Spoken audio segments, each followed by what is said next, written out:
바랍니다. 네, 시간 멈춰 주시고요. 이시원 증인 이쪽으로 좀 나와주세요.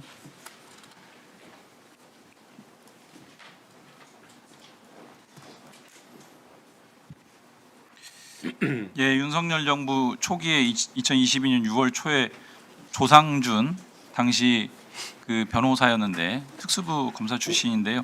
국정원 기조실장으로 임명됩니다. 임명 사실 관련해서 증인께서 조상준 씨에게 통보했습니까? 제가 통보한 바 없습니다. 그 임명 국정원 기조실장 임명과 관련해서 둘이 소통한 적 한 번도 없습니까?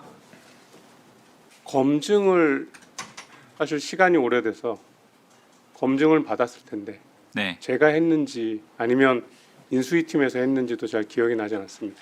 그 당시에 윤석열 대통령으로부터 검증 필요하다, 검증해라 뭐 이런 지시 받았습니까?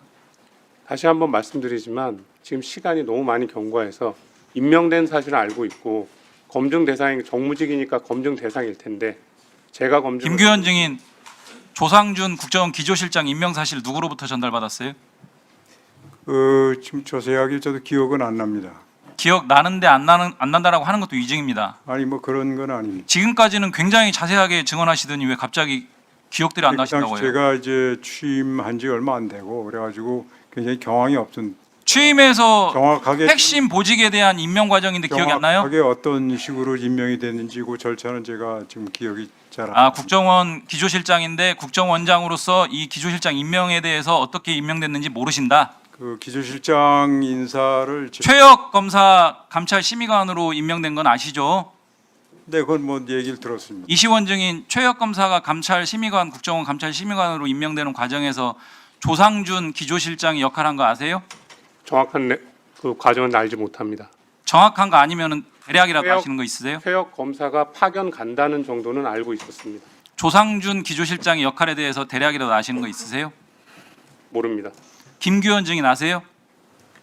조상준 실장이 와서 기조실장으로서 일한 거는 뭐 그 당시 아니 최혁 검사의 감찰 심의관 임명과 관련해서 조상준 실장의 역할이 그런 그 인사 내막에 대해서는 제가 들은 기억이 없습니다. 조상준 실장과 최혁 그 감찰 심의관이 이렇게 윤석열 정부 출범 직후에 국정원으로 이렇게 임명이 됩니다. 와서 서해 피격 사건 담당하는 주된 역할을 맡고 왔다. 그렇게 알고 계세요? 그 제가 기억하기로는 최혁 검사가 6월 중순에 그 국정원으로 파견이 됐고 조상준 실장, 최혁 검사 서해 피격 사건 역할을 하러 왔다. 이 내용 아시냐고요? 그거는 제가 들은 바 아세요, 모르세요? 그 들은 바가 없습니다. 서핵 피어 이시원 증인은요? 저도 알지 못합니다. 모르세요. 조상준 기조실장이 당시 22년 10월 달 국정감사 직전에 사의 표명합니다. 이시원 증인한테 사의 통보했죠? 면직 통보? 사퇴하겠다. 제가 확인했습니다.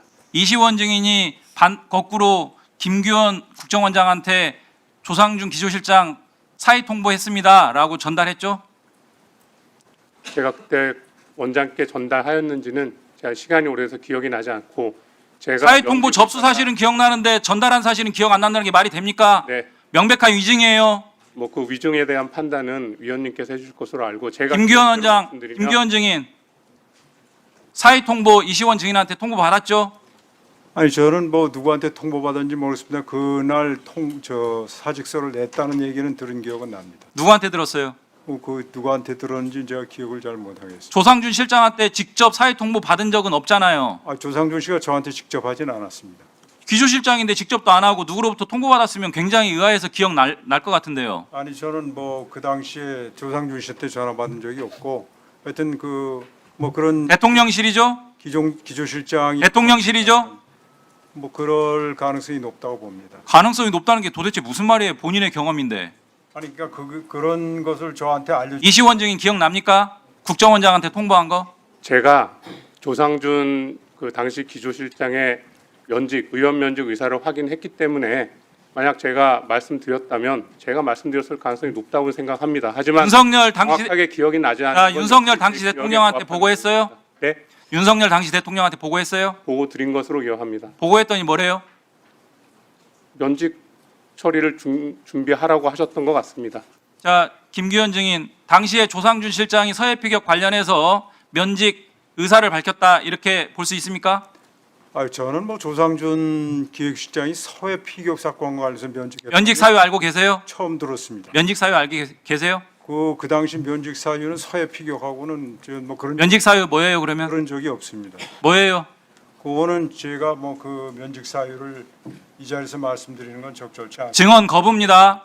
형사처벌 대상이니까 답변하세요. 증인 거부가 아니고 그거는 뭐 개인적인 신상에 관한 문제이기 때문에 그거 그거가 정당한 이유가 안 됩니다. 증언 거부예요. 답변하세요. 신상에 관한 문제가 왜 증인 거부입니까? 본인이 신상에 관한 문제. 자, 증언 거부죄로 고발당합니다. 이시원 증인 면직 사유가 뭐예요? 면직 사유는 의원 면직입니다. 그러니까요. 본인의 어떤 뜻에 의하여 면직뿐이 구체적으로 들은 바 없어요? 본인에 대해서 그 사유를 저한테 설명한 바는 없고 없습니까? 알았습니다. 네. 자, 시간 멈춰 주시고요. 윤성현 증인 나오세요. 이시원 증인 들어가시면 됩니다. 이쪽으로 오십시오. 이쪽으로. 이쪽으로 와주세요. 자, 시간이 없어서 짧게 예. 답변해 주세요.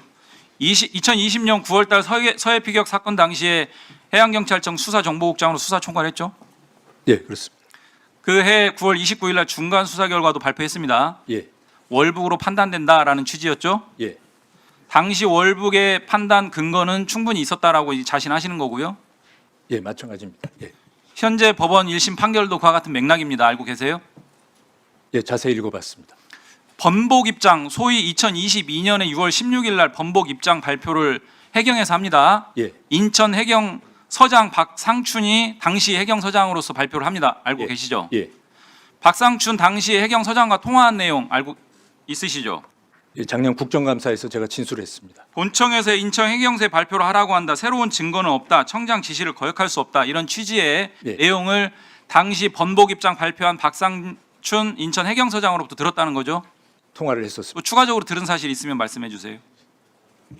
제가 그 통화했던 내용은 6월 16일 번복 하루 전인 6월 15일. 자, 잠시만요. 마지막에 한번 예, 얘기해 6월 주시고요. 15일 그대로 날- 서서 잠깐만요. 예. 시간 멈춰 주시고 정봉원 증인 앞으로 나와 주세요.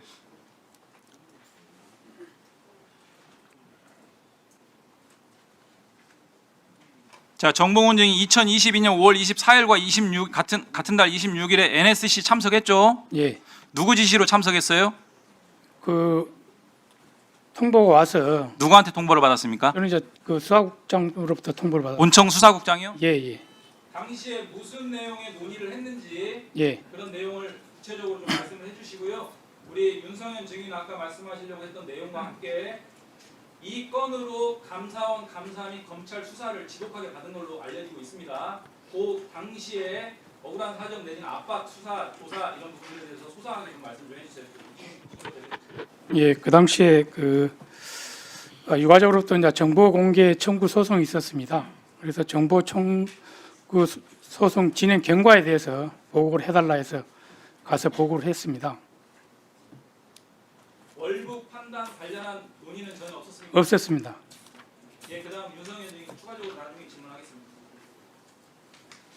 예, 뭐, 예, 이 큰 사건에서 제가 고초를 겪은 것은 너무 작은 일이기 때문에 한 번도 이렇게 공개된 자리에서 얘기한 적은 없습니다만 짧게 말씀드리면 제가 이제 그 당시에 그 계급 정년이 3년 정도 남은 상태였는데 2022년 6월 16일 날 번복 이후에 감사원에서 불러가지고 한 번 갔었는데 자신들이 원하는 답변이 나오지 않자 즉 청와대 하명 수사였다라는 것에 대해서 제가 진술을 그런 사실이 없다라고 얘기하니까 바로 2, 3일 후에 제가 이제 부산 남해지방해양경찰청장이었는데 바로 그 직위를 박탈하고 이제 그때부터 2022년 7월 7일부터 제가 퇴직할 때까지 이제 만 36개월간 대기 발령, 그다음에 직위 해제, 중징계 이것을 계속 거듭했고 그다음에 이제 경찰청 이제 수사, 그다음에 감사원 특별조사국에 6번 하면서 이제 허리가 터지고 제가 이제 체중이 10kg, 9점 몇 킬로 빠졌었는데 그리고 서울중앙지검 감사원 그 12시간씩 6회 그리고 이제 마지막으로는 그 서울중앙지검 공공수사 일부 공공수사 일과에서 10시간 이상씩 5회를 받고 그 이후에는 이제 직위해제하고 징계 상태에서 이제 별실에 유폐돼 있다가 30개월, 6개월 마치니까 제가 이제 퇴직 시점이 됐습니다. 그래서 약 9개월 전에 예, 퇴직하고 지금은 좀 병원에 계속 다니고 있습니다. 이상입니다. 수사 방향에 맞지 않는 진술이었다고 많은 고초를 겪었군요. 그 다음 질의는 국민의힘 곽규택